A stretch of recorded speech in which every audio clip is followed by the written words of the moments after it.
sebelumnya itu kitab Min Muqawwimat An-Nafsiyah Al-Islamiyah. Ini ta'amulat ini penjabarannya lebih banyak, kisah-kisahnya lebih banyak lagi. Dan kitab ini penulisnya ini sama juga penulis kitab Irwa Usodi Min Namirin Nizamil Iktisodi. Penulisnya sama. Kalau ini menjelaskan kitab Min Muqawwimat dalam bentuk siaran, ada ratusan siaran beliau. Rekaman Arabnya ada, jadi bisa didengerin tapi audio. Ini juga sama. Kalau yang Irwa Usodi ini penjelasan dari kitab Nizamul Iktisadi fil Islam ya Syekh Taqiyuddin An-Nabhani. Nah, beliau jelasin itu kitab itu. Bagus juga dibaca untuk membahas tentang ekonomi Islam. Penulis kitab ini juga nulis kitab Ma'alimul Iman Al-Mustanir, tanda-tanda iman yang cemerlang. Nah, yang kita bahas ini dulu lah insyaallah. Kitab untuk membersihkan jiwa kita, mengokohkannya.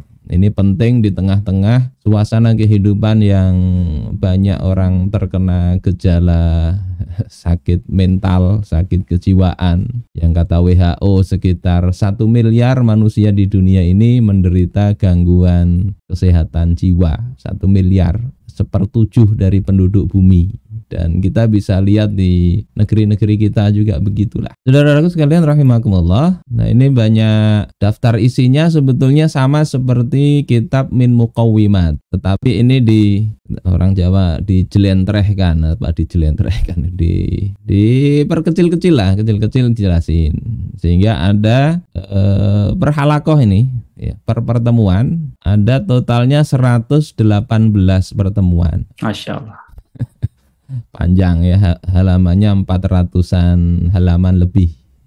Kalau yang Min Muqawwimat kan paling separuhnya. Kalau kita kaji per pertemuan ini, satu pertemuan itu 2,3 tahun baru selesai. Kalau ada umur. Jadi kita bahasnya tidak kita bacakan satu-satu lah, kita mungkin ringkes saja isinya apa. Kalau ingin lebih puas, baca sendiri kitabnya gitu. Insyaallah supaya cepat juga kita ini, umur kita ini nggak tahu apakah sampai atau tidak. Nah, kita baca muqaddimahnya sedikit. Beliau seperti biasa ya, ketika ada kitab, ada muqaddimah ya, diawali dengan alhamdulillah. Nah, perkara yang tidak diawali dengan alhamdulillah atau bismillah itu putus barokahnya. Sehingga kalau apapun awali bismillah walhamdulillah.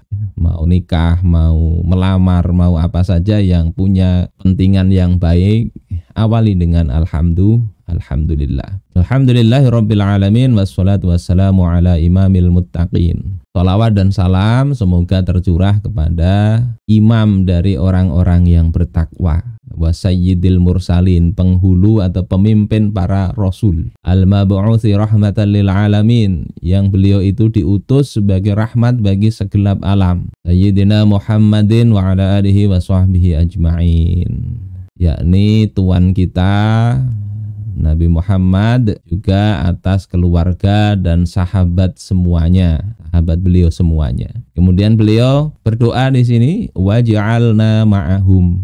Ini penting juga. Ini muqaddimah ini bisa dibaca, mau khutbah atau apa bisa. Tapi nanti tambah ini, sholawat sudah ada, hamdalah sudah ada, tinggal wasiat takwa jadi khutbah Jumat. Waj'alna ma'ahum. Ini doa juga ini. Jadikan kami ya Allah bersama mereka, yakni mereka ini adalah Nabi Muhammad, keluarga dan sahabat-sahabat. Moga-moga kita dijadikan ketemu mereka di surganya Allah Ta'ala. Amin. Wahsyurna fi zumratihim, kumpulkan kami dalam rombongan mereka ini pada yaumil mahsyar. Kita bisa bayangkan ketika kita berada di tempat yang banyak orangnya, ya, jamaah haji misalnya, atau dulu ada aksi 212 atau ada aksi yang besar gitu. Kalau terpisah itu kan pasti kesulitan kita. Atau kita ketemu dengan orang-orang yang tidak sepemikiran dengan kita bisa asing ya. Ketemu geng-geng yang suka tidak karu-karuan misalnya, tidak enak, hidup itu tidak enak. Maka kita minta agar kita dikumpulkan kelak ya dalam rombongan mereka, birahmatika ya arhamar rahimin, dengan kasih sayang Engkau wahai Zat yang Maha Pengasih di antara yang pengasih. Wa ba'du, dan setelah itu ini saya ringkas, beliau menjelaskan wa min ajli tawdihil maqsud bi mustalah as-syakhsiyah al-islamiyah, dalam rangka menjelaskan maksud istilah syakhsiyah islamiyah. Syakhsiyah ini kan kepribadian Islami.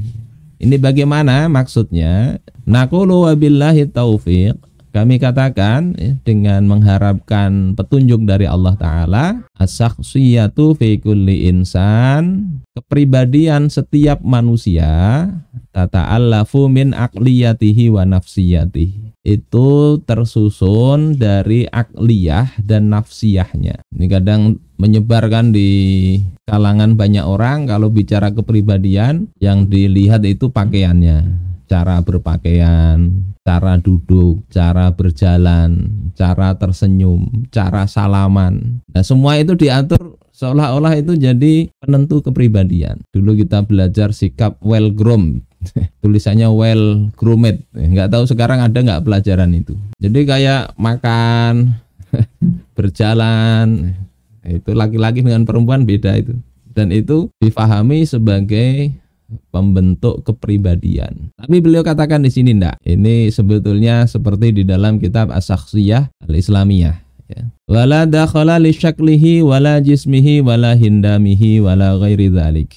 Tidak masuk, tidak mempengaruhi bentuk tubuhnya. Mau gendut, mau kurus atau kerempeng atau rambut itu misalnya keriting atau lurus, enggak ada pengaruh dengan kepribadian.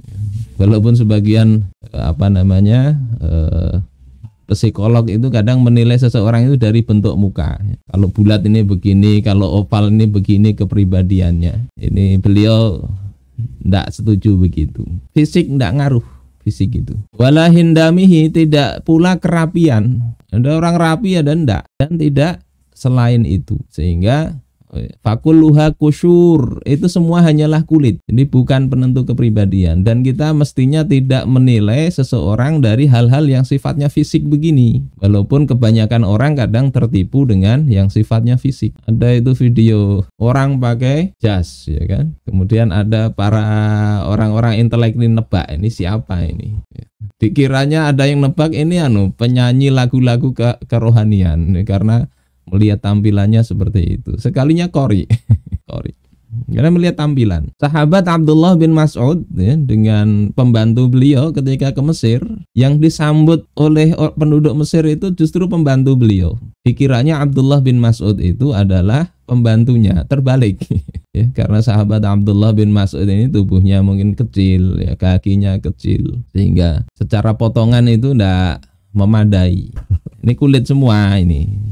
Wa minas sathiyati ayyadunna ahadun, termasuk kedangkalan berpikir, termasuk ya ndak mendalam kalau seseorang itu menduga annaha amilun min awamilis syakhsiyah, bahwasanya hal-hal fisik ini tadi itu merupakan faktor di antara faktor-faktor pembentuk kepribadian.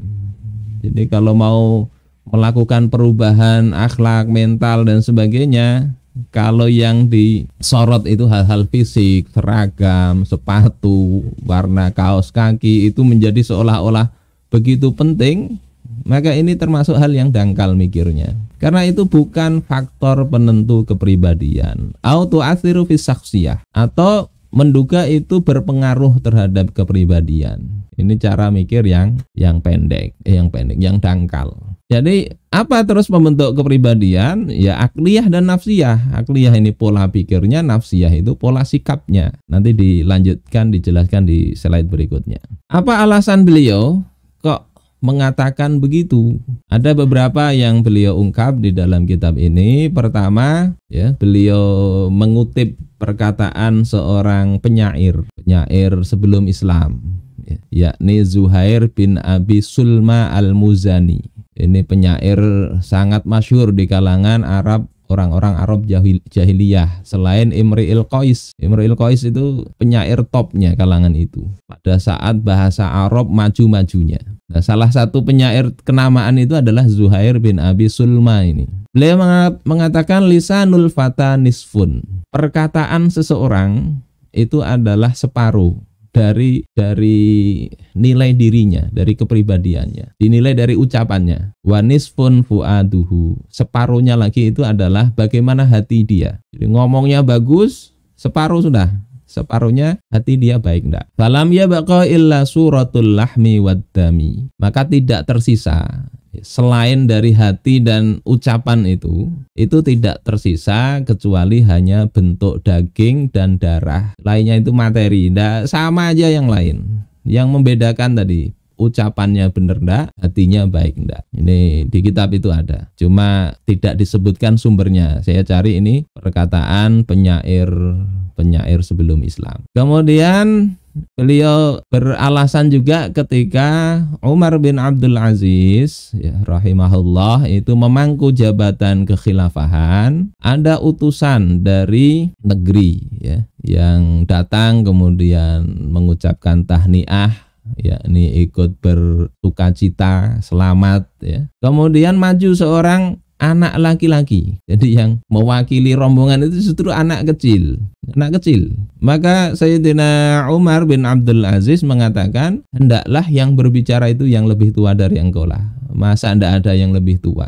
Maka anak ini kemudian mengatakan, aslahallahu amiral mu'minin. Semoga Allah memperbaiki Amirul Mukminin, ya, memberikan kemaslahatan kepada engkau. Innamal mar'u bi asgharihi qalbihi wa lisanihi. Sesungguhnya nilai seseorang itu ditentukan oleh dua asgharihi, dua hal yang paling kecil dari tubuh dia, yakni apa? Qalbihi wa lisani, hati dan ucapannya. Jadi bukan karena umurnya, nilai seseorang itu loh, ucapannya apa, hatinya bagaimana. Fa idza manahallahu 'abdan lisanan lafidhan wa qalban hafidha faqad istahaqqal kalam. Ya, kalau Allah itu memberikan kepada seseorang ya, lisan yang fasih, yang baik ucapannya, hati yang bisa menjaga, maka dia lebih berhak untuk berbicara. Ini kata anak tersebut, mendebat Amirul Mukminin, kepala negara level internasional itu, karena wilayahnya sangat luas, didebat anak kecil. Terus beliau nyindir ini Amirul Mukminin itu. Seandainya urusan itu, wahai Amirul Mukminin, dikaitkan dengan usia, lakana fil ummah man huwa ahaqqu bi majlisika hadza mink. Niscaya ya, di dalam diri umat itu ada banyak yang lebih berhak daripada engkau. Di majelis engkau ini lebih banyak yang berhak untuk berbicara juga, karena usianya lebih tua dari engkau, wahai Amirul Mukminin. Apa yang kemudian dilakukan oleh Khalifah Umar bin Abdul Aziz? Beliau tidak kemudian menangkap atau mengkriminalisasi anak ini. Beliau katakan, cukup dengan kalimat sederhana, sodakta, engkau benar, dipersilahkan berbicara. Jadi tidak diukur dengan fisik, usia dan sebagainya, tetapi ukurannya di dalam kitab ini dikatakan adalah akliyah dan nafsiyah. Kemudian ya, yang membedakannya ini kalau kita lihat antara manusia dengan yang lain, memang yang paling menentukan itu bukan fisik. Taruhlah ini burung burung dara ya. Burung dara ini letak dari keunggulannya berada pada apanya ini? Kalau burung dara ini untuk disantap, maka yang ukuran bagus enggaknya itu bukan pada suaranya atau bagusnya bulu, tapi seberapa banyak dagingnya. Ukurannya di situ. Kalau burung perkutut enggak bisa dibandingkan dengan burung dara. Burungnya lebih kecil tetapi bisa lebih mahal karena ukurannya ada pada kicauannya. Mobil juga begitu, ukurannya bukan sekedar warna catnya, bentuknya, tidak sekedar itu, tapi adalah mesinnya. Nah, kalau manusia ukurannya bukan dagingnya, berat badannya, tetapi ukuran manusia itu ya, sesuatu yang nggak kelihatan tadi, yakni akliyah maupun nafsiyah, perilaku itu nanti yang kelihatan. Jadi ukurannya itu adalah bukan ukuran fisik ya. Makanya Allah Subhanahu wa taala menegur kaum muslimin dengan surah Al-Munafikun ayat 4 ya. Wa idza ra'aitahum tu'jibuka ajsamuhum. Kalau engkau melihat mereka, yakni orang-orang munafik, jasad atau fisik mereka itu membuat engkau takjub, kagum. Orang-orang munafik itu. Ini nyinggung pada masa Nabi ya.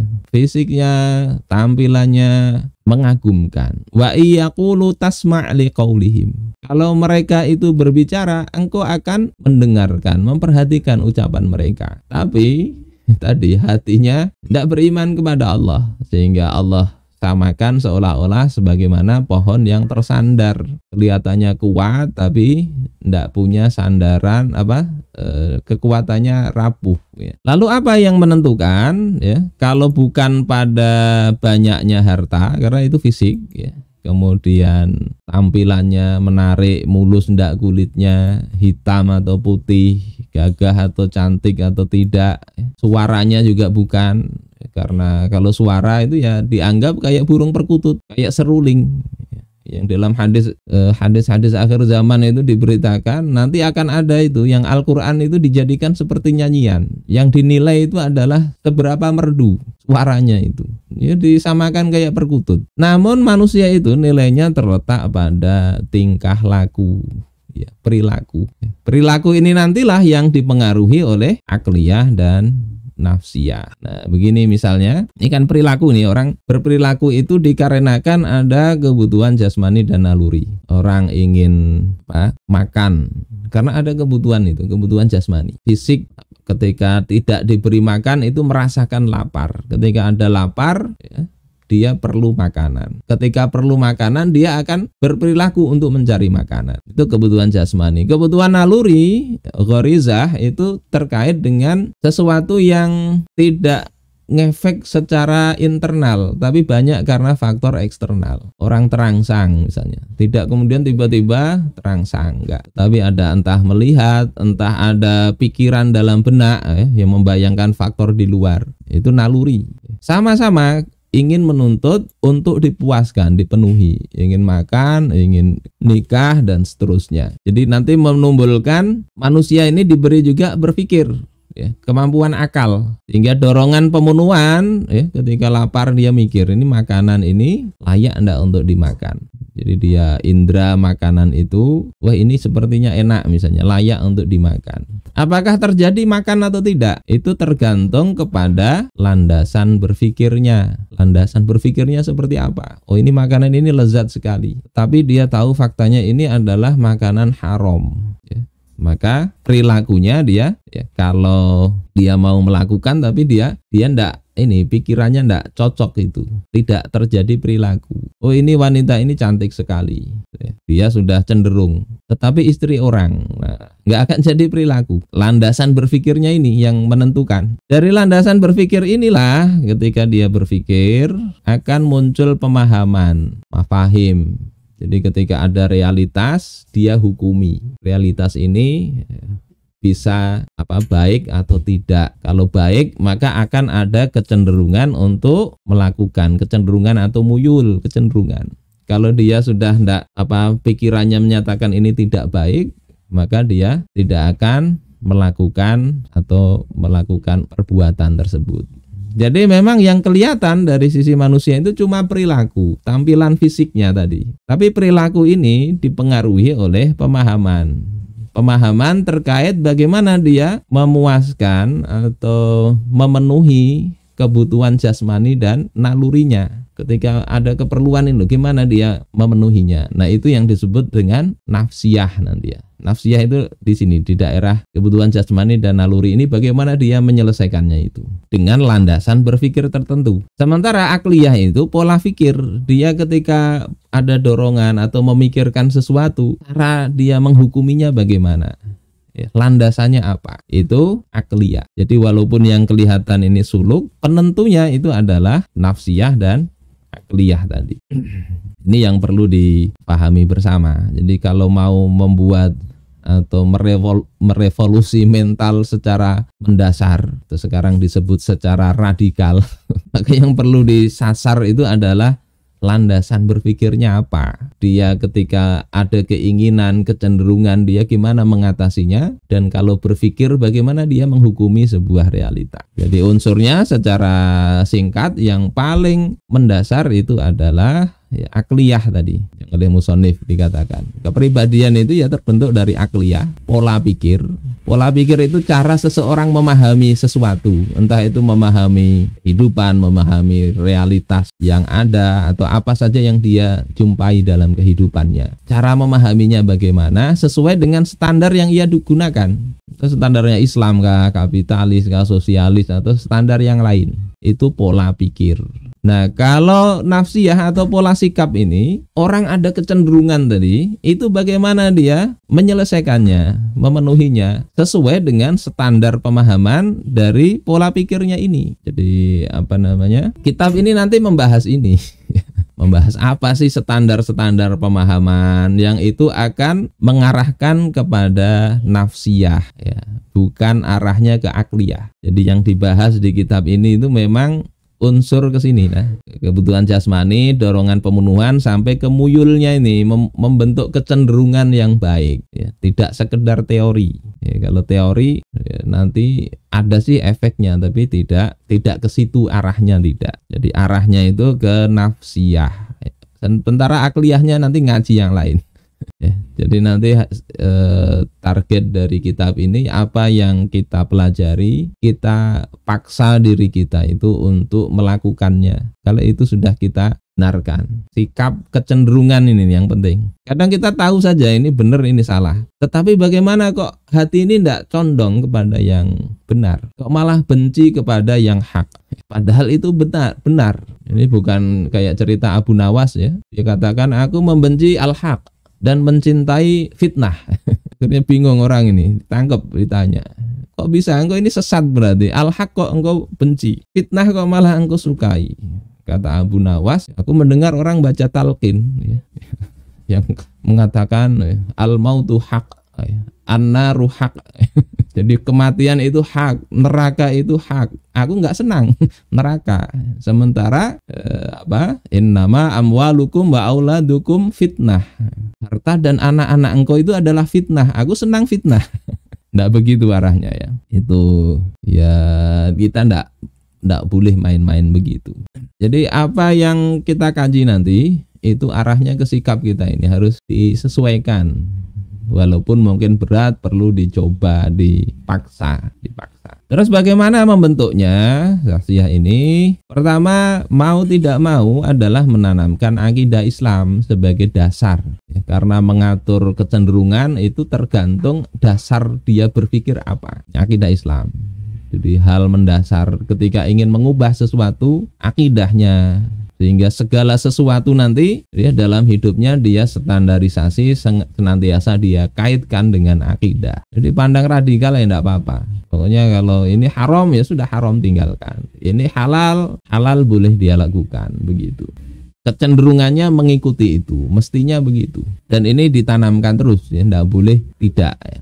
Kemudian menjadikan akidah ini sebagai landasan dan kaidah berpikir. Nah, yang tadi akliyahnya, bukan sekedar akidah itu dipahami, ya. Ya sebagaimana kata Imam Al-Hasan Al-Basri, laisal iman bitamanni wala bitahalli. Iman itu bukan sekedar dengan angan-angan, tidak juga sekedar berbuat baik, menghiasi perbuatan, tidak. Tapi iman itu adalah apa yang tertancap fil qalb, di hati, wasaddaqathul a'mal, dan amal perbuatan membenarkannya.